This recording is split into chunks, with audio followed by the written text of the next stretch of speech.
Tak wyglądają obrońcy granic, których PiS wysyła na polskie granice. Bronimy polskich granic, żeby żaden brudak nam się na krzywy ryj nie p***oli. Alaj stąd, Wek, a tam na niemiecką stronę. Ty co masz pod okiem coś. Dlaczego pan nas wygania? On, hołota. Podobno pan Polskę broni, jestem Polka. Niemcy wam podsyłają, a wy robicie tutaj za taksówki? Macie honor chociaż? Macie honor? Oni nie bronią Polski, obrażają Polaków i polskich funkcjonariuszy. Prawdziwi bohaterowie to Straż Graniczna, policja, żołnierze, którzy codziennie z narażeniem życia i zdrowia bronią Polski, dbają o nasze wspólne bezpieczeństwo. Cześć, witam was serdecznie. Moi drodzy, dzisiaj zakończę temat póki co tych pseudo-obrońców granic i całej tej histerii, którą PiS wywołał na potrzeby wyborów, na potrzeby przejęcia władzy. Ja już nieraz mówiłem, że Kaczyński jest zdolny do wszystkiego, nawet podpalić kraj, byle być u władzy. Powiem wam tak, widziałem jeden z komentarzy, który odebrałem jako taki swoisty marketing polityczny. Jednym słowem, tak mi się wydaje, zdecydowana większość obywateli naszego kraju bazuje na kłamstwie, bo prawdy tak naprawdę nie ogarnia. Albo po prostu nie chce prawdy przyjąć do wiadomości. Kaczyński, PiS tak ludzi ogłupili, że dla nich kłamstwo stało się prawdą, a prawda stała się kłamstwem. Parafrazując do tego znaczenia, podam tutaj kilka przykładów. W jednym z programów Kawa na ławę pan minister stwierdził, że to rząd PiS wpuszczał emigrantów, co jest faktem i prawdą. No, tego chyba nikt zdrowo myślący człowiek nie zaprzeczy. Przedstawiciel PiS Horała twierdził, że to jest kłamstwo. A ludzie jemu podobni na granicy i w ogóle temu przyklaskują. Lub że Horała i inne spółki czerpią zyski z niewspowstałego CPK. To, że czerpali zyski, to jest prawdą. Horała twierdzi, że to jest kłamstwo. I tak można by było mnożyć tych przykładów. Na światło dzienne wychodzą kolejne szczegóły jednej z najpoważniejszych afer PiS-u ostatnich lat. O czym ja mówię?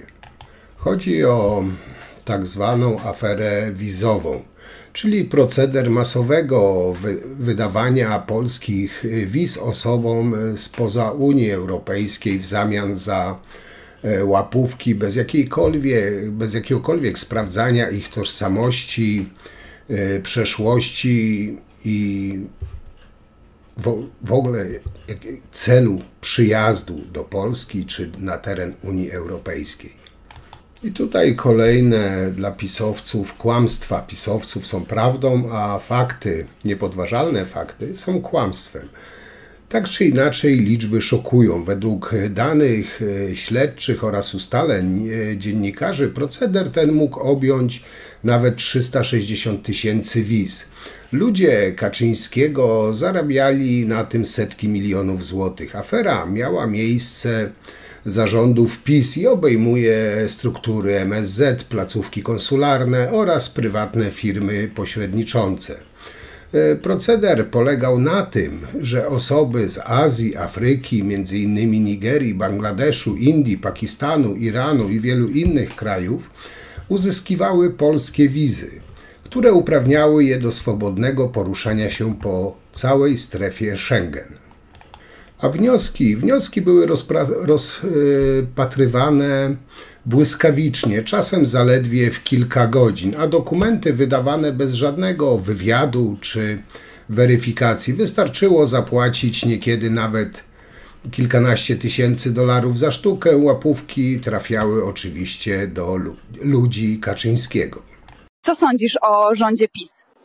PiS był jaki był, ale przynajmniej wizę można było kupić. No i to nie jest żadną tajemnicą, że właśnie brak jakiejkolwiek kontroli wywołał oburzenie zarówno w kraju, jak i za granicą. Władze kilku państw członkowskich Unii Europejskiej oraz poza Unii, w tym Niemcy, Austria, Holandia, miały interweniować u polskich dyplomatów, alarmując o nielegalnej emigracji i wykorzystaniu polskich wiz do wjazdu na ich terytorium. Również amerykański Departament Stanu miał wyrazić swoje zaniepokojenie. Słynni aktorzy z Bollywoodu, wszyscy to dokładnie pamiętamy. W tle pojawiają się pytania o odpowiedzialność karną. Proceder miał charakter zorganizowany i systemowy.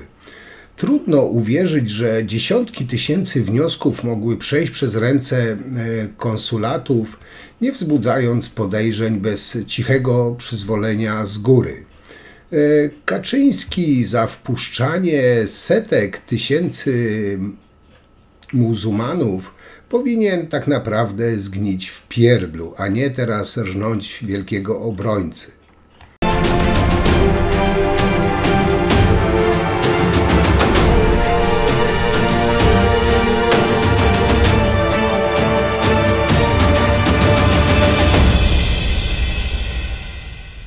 No ale moi drodzy, nieraz już powtarzałem, że PiS w propagandę jest naprawdę zajebisty. Rozpętał taką zbiorową psychozę i nazwijmy to męską histerię wywołaną pod wybory. Pisowcy, zresztą nie tylko pisowcy, grzmią o wpychaniu emigrantów z Niemiec do Polski. No, prawda zgoła jest zupełnie inna. Dlaczego? Te całe opowieści o przerzucaniu migrantów do Polski świetnie się sprawdzają w tej tak zwanej prawicowej retoryce. Pomagają nie tylko w budowaniu takiej klasycznej histerii antyemigracyjnej na potrzeby kampanii wyborczej, ale też tworzeniu narracji o agresywnych działaniach Niemiec, wobec których poddańczy rząd Tuska jak zwykle się ugiął. Posłowie PiS i Konfederacji ramię w ramię oraz te prawicowe media donoszą o odsyłaniu przez Niemcy do Polski tysięcy cudzoziemców i przerzucają ich w przygranicznych miejscowościach, co stwarzać ma zagrożenie dla mieszkańców. Pod koniec marca Bąkiewicz, jak wiecie, powołał Ruch Obrony Granic, którego celem ma być monitoring faktu przerzucania nielegalnych migrantów do Polski i blokowanie przejść granicznych. No i moi drodzy, na granicy są już członkowie Ruchu Obrony Granic, Konfederacji, PiS-u, Korony Polskiej, Suwerennej Polski, klubów Gazety Polskiej, Rodziny Radia Maryja, Rycerzy Marii, Niewolników Chrystusa i jakichś tam jeszcze kilku klubów kibica. No brakuje tylko jakoś, kurczę, emigrantów, no ale w tej sytuacji ich obecność była już po prostu zbędną ekstrawagancją. I jakimś dziwnym trafem ludzie mieszkający przy granicy polsko-niemieckiej twierdzą, że nie widzą hord emigrantów, za to boją się tych tak zwanych polskich band kiboli, które pojawiły się ostatnio na ich terenach. Dochodzi już do pewnych napięć pomiędzy funkcjonariuszami Straży Granicznej a przedstawicielami ruchu obywatelskiego. Chcę wszystkim podziękować na czele z panem Bąkiewiczem, że wypełniają te funkcje państwa, z którymi nie radzi sobie obecnie. Ta cała prawica grzmi o wypychaniu emigrantów. Politycy PiS, jak to politycy PiS klasycznie oskarżają rząd Tuska o bezradną akceptację polityki migracyjnej Berlina. To niemiecka kanclerz zapraszała emigrantów, ale teraz oni mają być przerzucani do Polski. Na to nie może być zgody, mówił Kaczyński. Wiemy, że mamy do czynienia z jakimiś tajnymi rokowaniami między Niemcami a częścią państw, które z Niemcami graniczą, właśnie w sprawie przesyłania im tego, co, tak mówią najprostszym językiem, Niemcy sobie sami nabrali, twierdzi Kaczyński. Wcześniej Menda Matecki ostrzegał, że celem uruchomienia centrum dublińskiego w przygranicznym Essen-Turhaden, źle wymieniłem nazwę, jest odesłanie do Polski nawet, uwaga, 70 000 emigrantów. Na portalu X pojawiła się wtedy informacja rzekomo pochodząca z niemieckich lokalnych mediów, że emigranci będą zwożeni do Polski autobusami. No te sensacyjne wiadomości z dupy Mateckiego szybko pochwyciły prawicowe portale i choć szybko zdementował je kierownik Centrum Dublińskiego Olaf Jassen, który oszacował liczbę odsyłanych każdego roku na 300-400 osób, informacje o zorganizowanym transporcie nielegalnych emigrantów zaczęły pojawiać się w wielu ogólnopolskich, regionalnych mediach. No, raz puścisz plotę, zaczyna żyć własnym życiem. Witamy w Szkole Propagandy. Prawo powtarzania. Co tu dużo mówić? Wina Tuska i po latach mamy już z tego hymn narodowy. Wytwarzanie kozła ofiarnego. Jak coś się sypie, to mów, że to przez koalicję 13 grudnia. Widz się zgubi, a pasek poleci. Odwołanie do emocji. Prawdziwe emocje są w patriotyzmie. Wystarczy, że ludzie myślą, że robią coś dla kraju, a robią dokładnie to, czego chcemy. No ale jak już wcześniej wam mówiłem, cała pisowska machina, między innymi cała pisowska machina ruszyła do tej tępej propagandy ogłupiania naiwnych, bo inaczej chyba tego nazwać nie można. No, do tego chóru dołączyła się też oborowa Szydło. Napisała na portalu X, że od stycznia 24 roku Niemcy miały wepchnąć do Polski około 10 000 emigrantów. Jak powiedziała, to oficjalne dane niemieckiej policji. Tusk zezwalał na zalanie Polski emigrantami, których chcą się pozbyć Niemcy, napisała Szydło. Niemcy odsyłają mniej osób niż za czasów PiS. Takie są fakty. MSWiA od kilku tygodni dementuje te doniesienia, podkreślając, że emigranci są odsyłani z Niemiec w ramach formalnych procedur i że skala tego zjawiska jest niewielka. Na podstawie dwustronnej umowy cudzoziemcy docierający nielegalnie do Niemiec, którzy wcześniej przebywali w Polsce, nawet jeśli tylko przez nią przejeżdżali, mogą być tam odsyłani. Tą umowę podpisał rząd PiS. Spadek zawróceń z Niemiec w porównaniu do ostatniego roku waszych rządów to jest spadek o 26%. Praktycznie wszystkie zawrócenia z Niemiec do Polski dotyczą tych, którzy dostali od was wizy i zezwolenia na pracę w Polsce, bez uprawnienia do pobytu w innych krajach Unii Europejskiej. Jeszcze raz przypomnę wam pana Czaputowicza. Wpuszczaliśmy ich bez żadnej blokady i przepychaliśmy do Niemiec. Wasz minister spraw zagranicznych. Więc my cały czas wpuszczaliśmy im świadomie wielkie rzesze, tysiące tygodniowo nielegalnych migrantów. Ogólnie rzecz biorąc, zapisu tych emigrantów przewożono, przerzucano o wiele więcej. I ponowię tutaj pytanie, gdzie byli ci wielcy obrońcy granic z Bąkiewiczem na czele. MSWiA od kilku tygodni podkreśla, że statystyki odsyłania w ramach tych dwóch procedur są niższe niż za czasów PiS-u. I tutaj nikt nie zmienia naszej maksymalnie restrykcyjnej polityki w zakresie procedur dublińskich i readmisji. Nie ma zgody, jak za poprzedniego rządu, przyjmowania jak leci. Pokazują to statystyki Straży Granicznej. I to napisał na portalu X wiceminister do spraw migracji Maciej Duszczyk. W wywiadzie dla dziennika Gazety Prawnej nazwał większość informacji pojawiających się w prawicowych mediach po prostu nieprawdziwą. Ciekawe, czy politycy krzyczący o dorzucaniu emigrantów przez Niemcy zaczną przepraszać za to, że straszyli Polaków bez żadnych podstaw. Donald Tusk masowo ciężarówkami do Polski przewozi osoby z Afryki, z Bliskiego Wschodu, z Ameryki Południowej, tych, którzy zabijają, kradną i gwałcą na naszej polskiej ziemi. I tutaj pytanie, skąd więc się biorą te opowieści o przerzucaniu emigrantów do Polski.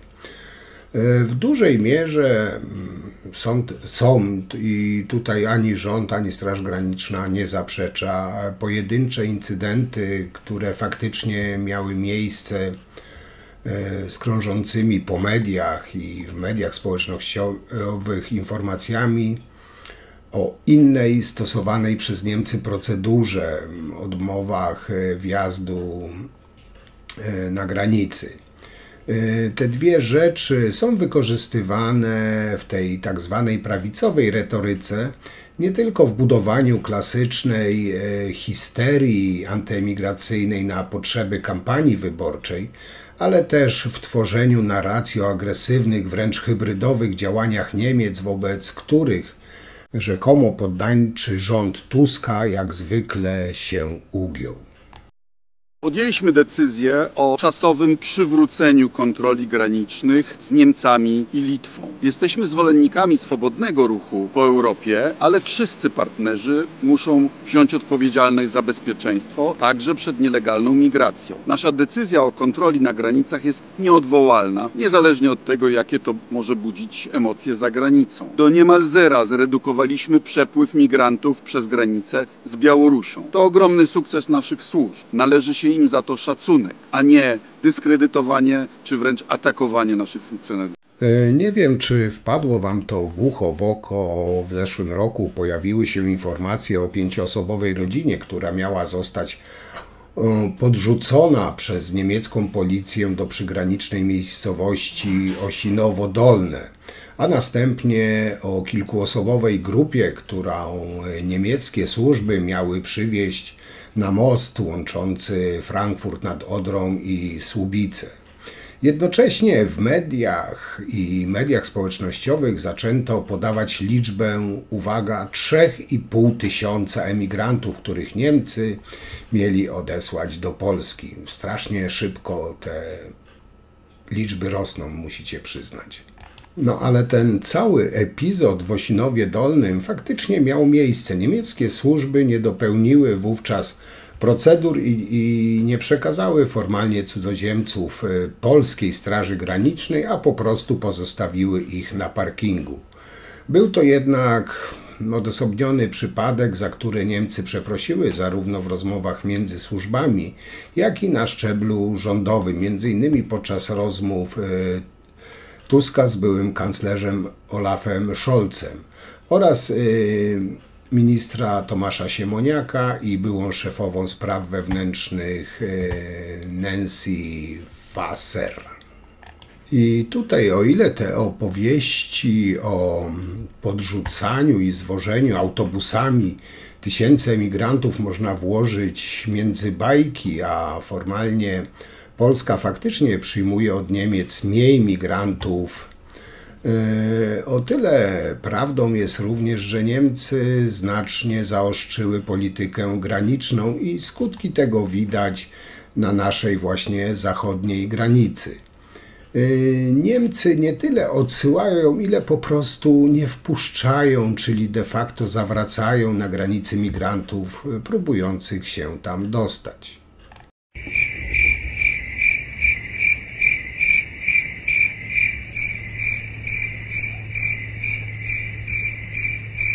Moi drodzy, takim słowem, wytrychem otwierającym drzwi do polityki nienawiści, którą Konfederacja, PiS, ten cały plankton zwany prawicą rozciąga dziś całe spektrum od emigrantów przez kobiety i całą liberalną część społeczeństwa.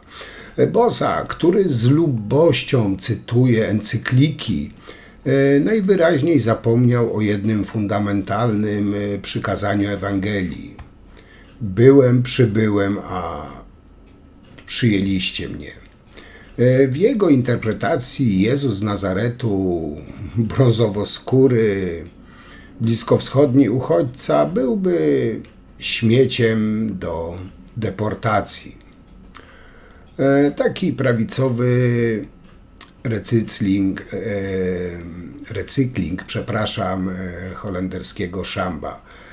Ten typ narracji nie powstał w Polsce. Ten język, który Konfederacja używa, często też pisowcy, jest zaimportowany z niderlandzkich i niemieckich ruchów neofaszystowskich, tych samych, które dzisiaj określają Polaków w Holandii mianem szarańczy, taniej siły roboczej, społecznych pasożytów, o ironio, nazwałbym to może hipokryzją totalną. Kiedy Geert Wilders mówi o Polakach w sposób pogardliwy, Konfederacja w dziwny sposób milczy. Ale z kolei, kiedy ten brunatny język skierowany jest przeciwko innym, Bosak i spółka już grzmią w sejmowych ławach rozgrzani jak, nie wiem, kaznodzieje na wiecu ONR-u. Polska prawica kocha bardzo krzyż. O ile wbity jest w plecy uchodźcy, kobiety, geja, liberała albo jakiegoś unijnego urzędnika. Ta wiara po konfederacku, Matka Boska z orłem piastowskim i, nie wiem, granatem hukowym.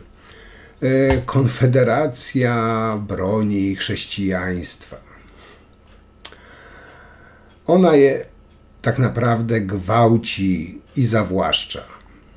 Obywatele powinni jeździć po mieście w żółtych kamizelkach, po Krakowie, po Warszawie i zastępować policję. Na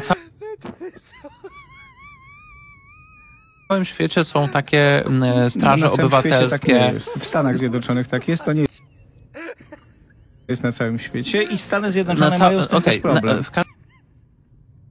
Zgodnie z prawem taka osoba o nic nie może mnie zapytać.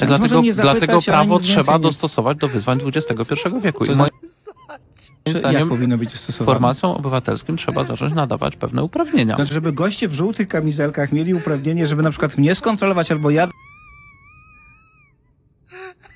Ludzie muszą mieć prawo chronić swoje domy, swoje dzieci.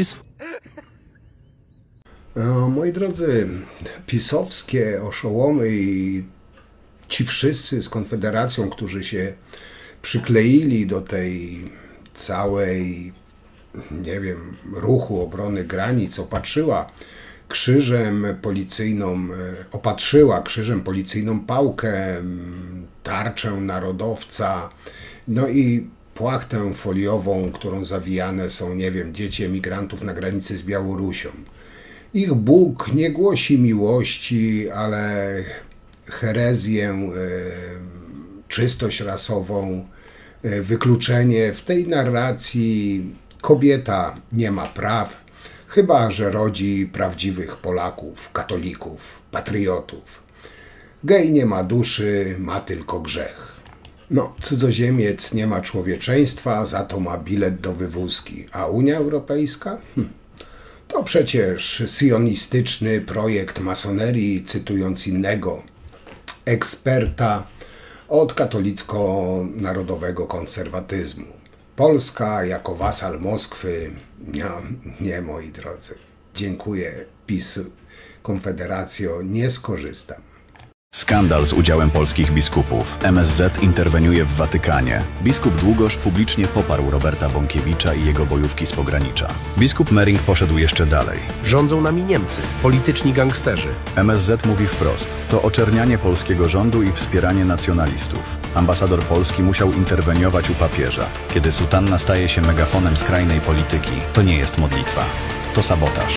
Moi drodzy, ale nieprzypadkowo ta brunatno-pisowska retoryka rezonuje z celami rosyjskiej propagandy. Im bardziej Polska kłóci się z Unią, im więcej nienawiści wobec obcych, tym łatwiej dla Putina. Konfederacja i PiS stają się takimi użytecznymi idiotami Kremla przy aplauzie kibiców z Nowogrodzkiej, Radia Maryja, Telewizji Republika i tych wszystkich innych wynalazków. Być może, nie wiem, Konfederacji, PiS-u i tych innych marzeniem jest taka katolicka Republika Ludowa, gdzie bosako podobni cenzorzy tropią, nie wiem, zbyt kolorowych dzieci w przedszkolach, a kobiety oddają państwu, nie wiem, owulację pod przysięgę, czyli taki finał. Konfederacja, PiS i ci wszyscy, te wszystkie oszołomy nie są jakąś tam obrońcą tradycji, a bardziej jest wypaczeniem tych tradycji. Jest antychrześcijańską, antyeuropejską sektą, która na sztandarze niesie nie krzyż, lecz kreaturę zbawienia połączoną z neonazistowskim manifestem. I choćby, nie wiem, wylali na siebie oceany wody święconej i nie zmyją z siebie hańby tych słów. Czyli między innymi, które powiedział Bosak, kolorowi cudzoziemcy to śmieci. Takie słowa nie rodzą się w Ewangelii, one rodzą się z piekła, o ile takie istnieje. Szykujemy masowy ulotek po somalijsku, po angielsku, po arabsku, gdzie będą informacje skierowane do migrantów, że nie jesteście tu mile widziani, że jeśli cokolwiek zrobicie naszym kobietom, to policja polska was nie ochroni. Jeśli będziecie próbować narzucić tu swoje prawa, to policja was nie ochroni przed gniewem społeczeństwa. I jednocześnie nie macie tu socjalu. Więc próbujcie lasem przez Niemcy, przez Czechy, jakkolwiek chcecie, rwijcie do tych Niemiec, bo tu nie jesteście mile widziani. Ale jeszcze jedna rzecz. Czy to w zachodniopomorskim, czy lubuskim, czy w dolnośląskim, na każdej takiej ulotce będą adresy biur poselskich posłów Koalicji Obywatelskiej podpisane. Tam uzyskacie pomoc. Oni was tu chcą. My was tu nie chcemy. Moi drodzy, patrząc z przerażeniem na to, co wyprawia PiS, Konfederacja, telewizja za rubliki, prorosyjscy neofaszyści, pseudokibice na granicy z Niemcami, jak sieją dezinformację oraz propagandę w kraju, który dużą część ludzi łyka tą propagandę jak pelikany, śmiało mogę stwierdzić, że nasz kraj w szybkim tempie staje się krajem faszystowskim i ulega prorosyjskim wpływom. I powiem wam, że jest to w pewnym sensie przerażające, bo to już zbiera żniwo tej pomówień, propagandy, tego hejtu. Wrzucę wam teraz dwa filmiki, efekt właśnie działań tych oszołomów. Bo ktoś, to akurat w Wałbrzychu się działo, ktoś rzucił hasło, że tam emigranci robią zdjęcia dzieciom ze szkoły. Przybyła policja, sprawdzili telefony, nic takiego nie znaleźli nawet w najmniejszym stopniu. Nie bronię wszystkich emigrantów, bo wśród nich są też zwyrodnialcy, psychole i tak dalej. Normalne. Ale nie o tym. Ktoś rzucił hasło, pamiętacie pogrom kielecki, że tam Żydzi porywali dzieci, nie wiem, do swoich obrzędów i wtedy był pogrom kielecki? No, mogę wam powiedzieć, że w jakimś tu sensie historia zatoczyła koło. Zobaczcie efekt właśnie takich idiotycznych haseł, pomówień, oskarżeń, jak to się kończy. Czy historia niczego nas nie nauczyła? Jest kamera na Messengerze.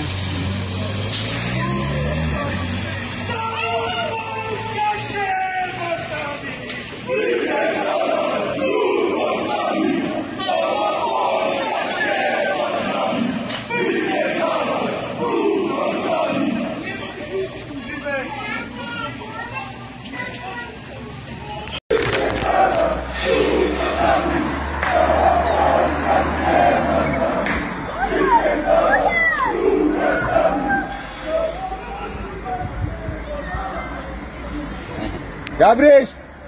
Niech on wraca, Jurek.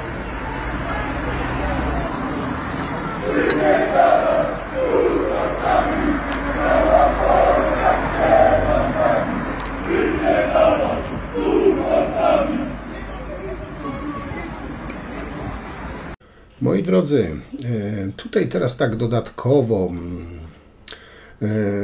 mam też żal do właśnie rządu, że poddał się i zezwoli na zaprzysiężenie Bandziora na prezydenta mimo wielkiej możliwości sfałszowania wyborów w drugiej turze.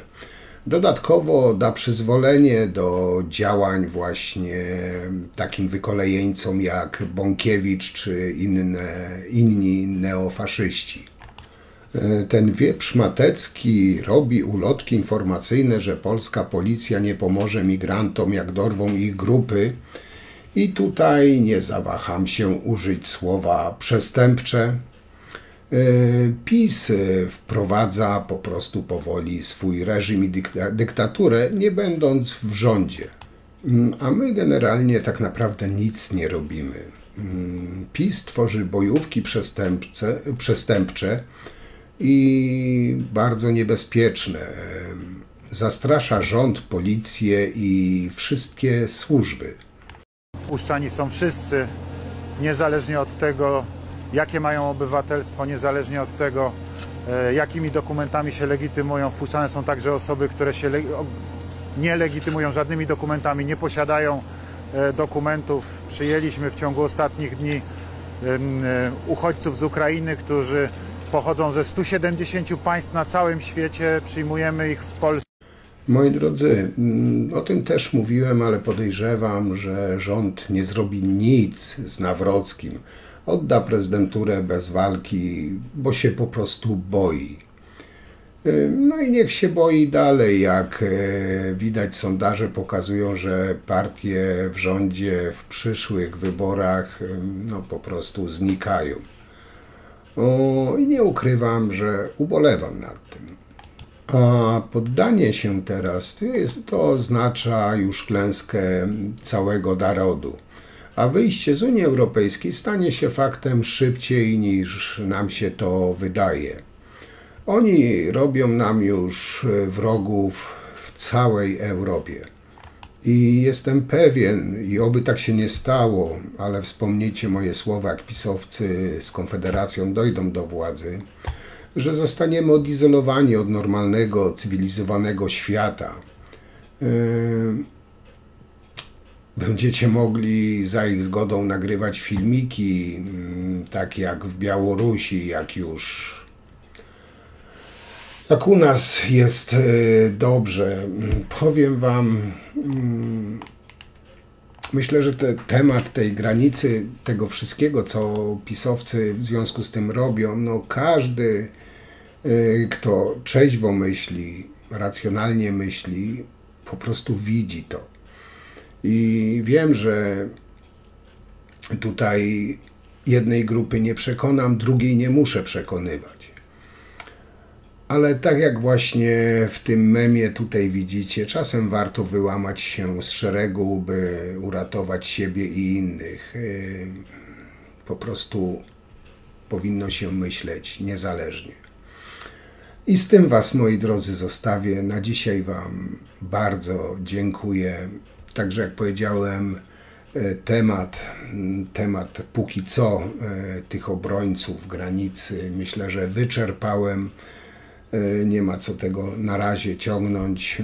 Przejdziemy pewnie po niedzieli już do nowych tematów. Jutro lekcja religii, na którą zapraszam. A na dzisiaj to tyle. Wielkie dzięki. Do zobaczenia. Cześć.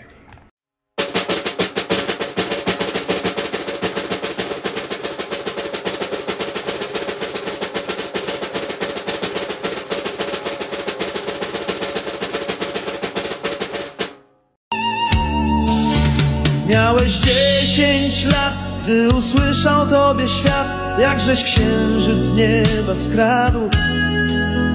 Potem system padł, Jaruzelski Polskę skradł i nie mogłeś w nocy spać. Wiatr odnowy wiał, a Jarosław ciągle spał. Znów się można było śmiać. W politycznych walk Lech Wałęsa tam się wdarł, a Jarosław dalej spał.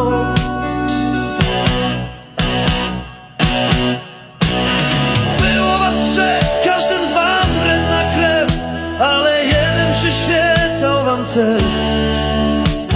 Za kilka lat mieć u stóp polski świat i forsy wróg. Gorzały łyk, no a nie po świt, podejrzliwy w nich ciskał się duch.